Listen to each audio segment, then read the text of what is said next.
એક મહત્વના સમાચારની વાત કરીશું। વડાપ્રધાન નરેન્દ્ર મોદી આવતીકાલથી 2 દિવસના ગુજરાત પ્રવાસે આવશે। ₹2500 કરોડના વિકાસ કાર્યોનું ખાતમુહૂર્ત અને લોકાર્પણ કરશે। પ્રધાનમંત્રી ગરીબ કલ્યાણ અન્ન યોજના કાર્યક્રમમાં પણ હાજરી આપવાના છે। દાદરાનગર હવેલી, દીવ દમણને પીએમ મોદી વિકાસની ભેટ આપશે। આવતીકાલે બપોરે 1.5 કલાકે સુરત એરપોર્ટ પર પ્રધાનમંત્રીનું આગમન થશે। પીએમનું આગમન સાંજે 4 કલાકે સુરત ખાતે થશે। પર્વત પાટિયા ખાતે બનેલા હેલીપેડ પર પ્રધાનમંત્રી પહોંચશે, જ્યાં સાંજે 4:15 કલાકે પર્વત પાટિયાથી તેઓ નીલગિરી મેદાન સુધી રોડ શો પણ યોજશે। સાંજે 5 કલાકે લિંબાયત સ્થિત નીલગિરી મેદાનમાં સભા સ્થળે પહોંચશે। લિંબાયતમાં એનએફએસએ કાર્ડ ધારકોને કીટનું વિતરણ કરી સર્કિટ હાઉસ જશે।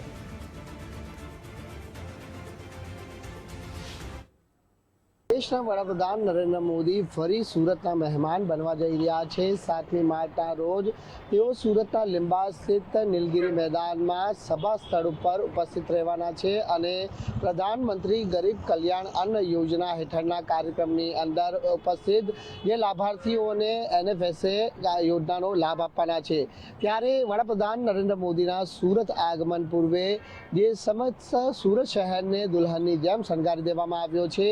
હાલ આપણે જ્યાં ઊભા છે સુરતનો લિંબાયત નીલગિરી વિસ્તાર છે અને જોઈ શકાય છે કે જે રૂટ ઉપરથી પ્રધાનમંત્રી નરેન્દ્ર મોદી લિંબાયત સ્થિત નીલગિરી સભા સ્થળ ઉપર પહોંચવાના છે।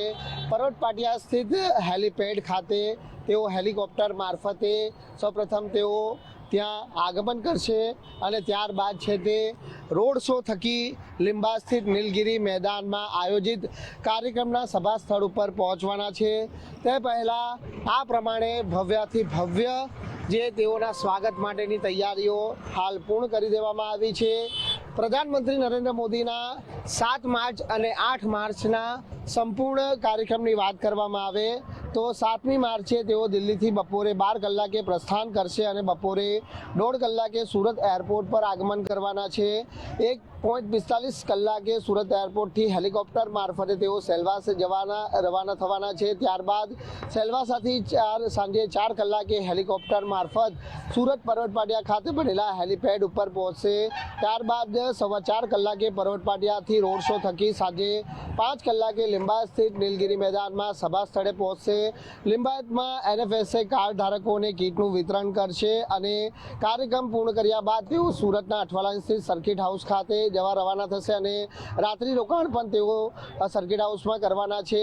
બીજા દિવસે એટલે કે 8મી માર્ચના રોજ કાર્યક્રમનું જે આયોજન કરાયું છે તો 8 માર્ચે સર્કિટ હાઉસથી તેઓ 10:55 કલાકે સુરત એરપોર્ટ જવા રવાના થશે અને એરપોર્ટથી 11:30 કલાકે હેલિકોપ્ટર મારફત તેઓ નવસારી પહોંચવાના છે। બપોરે 2 કલાકે નવસારીનો કાર્યક્રમ પૂર્ણ કરી પરત સુરત એરપોર્ટ પહોંચવાના છે, જ્યાં બપોરે 3 કલાકે સુરત એરપોર્ટથી દિલ્હી જવા રવાના થવાના છે। એટલે આ તમામ પ્રકારે 2 દિવસનો તેઓનો જે દક્ષિણ ગુજરાતનો પ્રવાસ છે એ પ્રવાસને લઈને જિલ્લા વહીવટી તંત્ર તરફથી તમામ તૈયારીઓને આખરી ઓપ આપી દેવામાં આવ્યો છે। આ એ જ રૂટ છે કે પ્રધાનમંત્રી નરેન્દ્ર મોદી રોડ શો થકી છે તે કાર્યક્રમના સભા સ્થળે પહોંચવાના છે, ત્યારે અહીં લિંબાયત નીલગિરી વિસ્તારને કઈ રીતે શણગારવામાં આવ્યો છે તે તસવીરો પણ આપણે બતાવવાનો પ્રયાસ કરીશું કે પ્રધાનમંત્રી ગરીબ કલ્યાણ યોજના હેઠળ જે કાર્યક્રમ યોજાવા જઈ રહ્યો છે, જે વિવિધ જે વિધવા સહાય હોય કે પછી અન્ય સહાય યોજનાના લાભાર્થીઓને જે પ્રધાનમંત્રી ગરીબ કલ્યાણ અન્ન યોજના હેઠળ આવરી લેવામાં આવનાર છે અને તેને લઈને આ કાર્યક્રમ ના પહેલાની જે તૈયારીના આ દ્રશ્યો છે કે જ્યાં તમામ તૈયારીઓને આટોપી લેવામાં આવી છે। સાથે જ જે પ્રધાનમંત્રી નરેન્દ્ર મોદીની વિવિધ યોજનાઓ છે એ યોજનાઓ સાથેના જે મસ્ત મોટા હોર્ડિંગ્સ પણ અહીં લગાડવામાં આવ્યા છે, જેથી કરી પ્રધાનમંત્રી નરેન્દ્ર મોદીની જે જન કલ્યાણ યોજનાઓ વિશે લોકોને જાણકારી પણ પ્રાપ્ત થઈ શકે।